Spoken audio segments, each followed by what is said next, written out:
Halo, berjumpa lagi pada video pembelajaran kali ini.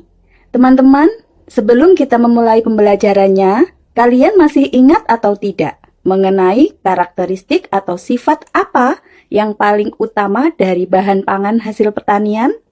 Tentu ingat kan?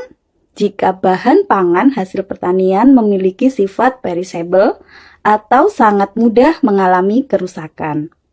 Kerusakan tersebut tentunya disebabkan dari beberapa faktor.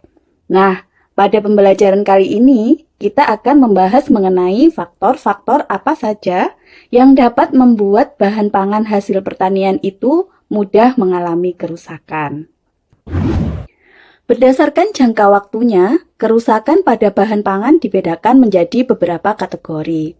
Di antaranya, perishable, semi-perishable, dan non-perishable. Perishable yaitu bahan pangan yang sangat mudah mengalami kerusakan sehingga memiliki umur simpan yang sangat pendek. Semi-perishable yakni bahan pangan yang memiliki daya tahan sedang dan sedikit tahan lama dibandingkan bahan pangan jenis perishable. Sedangkan bahan pangan non-perishable merupakan bahan pangan yang memiliki masa simpan lama karena telah melalui proses penanganan yang tepat atau pengolahan sebelumnya. Namun, lambat laun akan tetap mengalami kerusakan dan penurunan kualitas. Penyebab kerusakan pada bahan pangan dapat disebabkan dari faktor aktivitas mikroba, aktivitas enzim, akibat adanya serangga maupun parasit, adanya perubahan suhu, kadar air pada bahan pangan, oksigen, cahaya, dan lamanya waktu penyimpanan. Faktor pertama yang akan kita bahas yakni aktivitas mikroba pada bahan pangan. Faktor ini termasuk salah satu jenis kerusakan biologis yang paling umum dan dapat memengaruhi keamanan, kualitas, dan nilai gizi pangan. Adanya kandungan air pada bahan pangan dapat meningkatkan pertumbuhan mikroba yang kemudian menyebabkan kerusakan pada bahan pangan. Selain itu, kelembapan yang juga dapat berpengaruh pada pertumbuhan mikroba. Kerusakannya dengan cara menghidrolisis atau mendegradasi makromolekul yang menyusun bahan pangan tersebut seperti karbohidrat, protein, dan lemak menjadi fraksi-fraksi yang lebih kecil. Misalnya, mikroba seperti kapang dapat menyerang bahan pangan yang banyak mengandung pektin, pati, dan selulosa. Sedangkan mikroba kamir dapat hidup pada bahan pangan yang banyak mengandung gula atau glukosa. Perkembangan dan pertumbuhan aktivitas mikroba akan jauh lebih cepat jika selama proses penanganan bahan olahan makanan tidak ditunjang dengan prosedur pengolahan makanan yang steril dan higienis. Faktor kedua yang akan kita bahas yakni aktivitas enzimatis yang terdapat pada bahan pangan. Enzim adalah protein yang berfungsi sebagai katalis dalam reaksi biokimia dan memainkan peran penting dalam berbagai proses fisiologis tanaman. Setelah panen, enzim-enzim ini terus bekerja sehingga dapat menyebabkan kerusakan pada bahan pangan. Kerusakan fisiologis meliputi kerusakan yang disebabkan oleh reaksi-reaksi metabolisme dalam bahan atau oleh enzim-enzim yang terdapat di dalamnya secara alami, sehingga terjadi proses autolisis yang menyebabkan terjadinya kerusakan dan pembusukan. Contoh kerusakan pada bahan pangan yang disebabkan karena aktivitas enzim diantaranya pencoklatan pada bahan pangan atau enzymatic browning, misalnya karena pemotongan, pengirisan, atau benturan enzim seperti polifenol oksidase atau PPO terpapar oksigen di udara. Enzim ini mengkatalisis oksidasi senyawa fenol menjadi melanin, pigmen coklat yang menyebabkan perubahan warna menjadi coklat dan dapat berpengaruh pada visual atau daya tarik terhadap produk. Selanjutnya, aktivitas enzim pada bahan pangan yang tidak dikendalikan akan berpengaruh pada tekstur bahan pangan yang menjadikannya lembek. Seperti halnya enzim seperti pektinase atau selulase yang berperan dalam memecah dinding sel dan pektin yang merupakan komponen struktural utama dalam sel tanaman. Akibatnya, buah menjadi lembek dan kehilangan tekstur segarnya. Aktivitas enzim juga berpengaruh pada perubahan bau serta rasa yang tidak sedap pada bahan pangan. Faktor ketiga yang dapat menyebabkan kerusakan pada bahan pangan yakni adanya serangga dan parasit. Seperti halnya pada beras yang disimpan lama pada gudang, dan kelembapan yang tidak dikontrol akan menyebabkan adanya kutu maupun serangga yang akan hidup pada beras tersebut. Selain itu, kerusakan akibat luka pada bahan pangan seperti halnya buah-buahan yang terkena gigitan serangga maupun parasit akan menyebabkan mikroba bisa tumbuh di bahan pangan tersebut. Di seluruh dunia, kerusakan yang disebabkan karena serangga mencapai 10% dari hasil panen yang diperoleh. Kerusakan yang disebabkan serangga ini juga bisa mengancam kesehatan bagi konsumen yang mengkonsumsinya. Faktor keempat, yakni faktor lingkungan berupa suhu yang dapat berpengaruh pada kerusakan bahan pangan. Suhu berperan penting terhadap daya simpan bahan pangan, karena berpengaruh pada aktivitas enzimatik, bakteri, kimiawi, dan biokimia pada bahan pangan.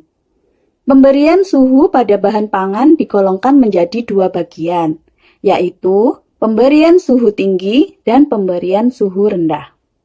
Perlakuan suhu rendah pada bahan pangan digolongkan menjadi dua, yakni chilling dan freezing. Chilling menggunakan suhu 2 hingga 5 derajat Celcius untuk menyimpan bahan pangan dan bisa memperpanjang umur simpan selama beberapa minggu. Contohnya, penyimpanan pada sayuran, biji-bijian, umbi-umbian, dan lainnya. Sedangkan freezing atau pembekuan menggunakan suhu di bawah 0 derajat Celcius untuk membekukan bahan pangan seperti daging dan ikan pada suhu minus 14 hingga minus 40 derajat Celcius dan bisa mempertahankan bahan pangan sampai 2 bulan. Faktor kelima yakni kadar air pada bahan pangan. Perlu teman-teman ketahui bahwa semakin tinggi kadar air yang terkandung di dalam bahan pangan, maka semakin besar kemungkinan laju percepatan kerusakan pada bahan pangan. Kandungan air bahan yang tinggi merupakan lingkungan yang optimal untuk pertumbuhan dan perkembangan mikroorganisme yang dapat menurunkan kualitas bahan. Penanganan berupa pengurangan kadar air pada bahan pangan perlu dilakukan untuk upaya pengawetan bahan pangan itu sendiri. Hal ini bisa dilakukan dengan pengeringan atau metode lainnya yang dapat mengurangi kadar air pada suatu bahan pangan. Faktor keenam penyebab kerusakan pada bahan pangan yakni oksigen. Kerusakan bahan pangan yang disebabkan karena oksigen disebut dengan peristiwa oksidasi. Selain itu, dengan adanya oksigen pada bahan pangan dapat menunjang kehidupan mikroorganisme. Contoh mikroorganisme yang dapat berkembang dengan baik jika adanya oksigen yakni kapang.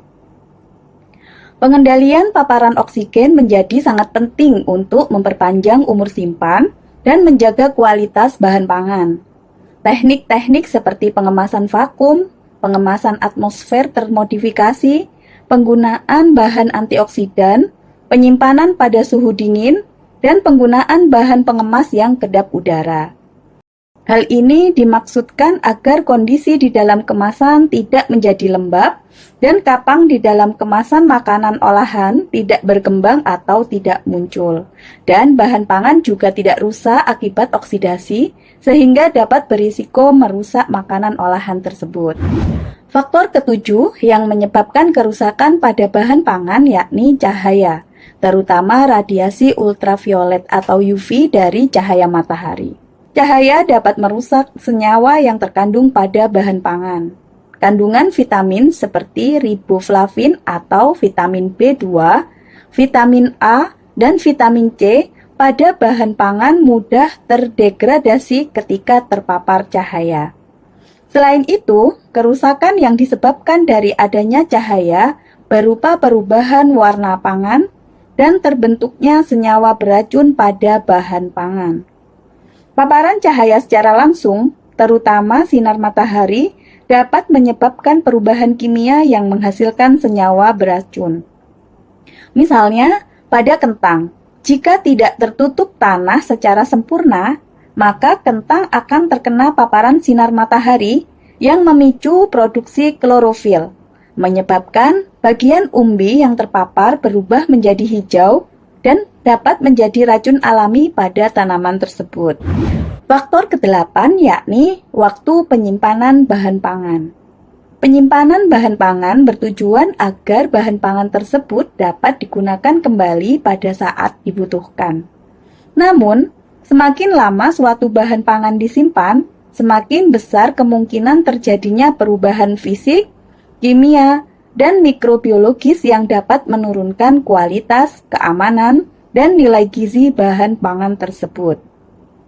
Maka, diperlukan penanganan sebelum bahan pangan tersebut disimpan agar masa simpannya bisa lebih lama.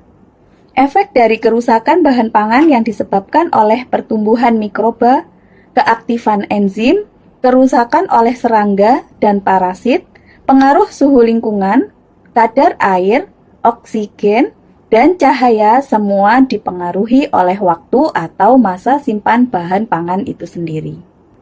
Itulah ke-8 faktor yang dapat berpengaruh atau menjadi penyebab kerusakan pada bahan pangan. Diharapkan setelah mempelajari ini, teman-teman bisa lebih bijak dalam menangani bahan pangan, sehingga dapat memiliki umur simpan yang lebih lama dan mempertahankan kualitas pada bahan itu sendiri.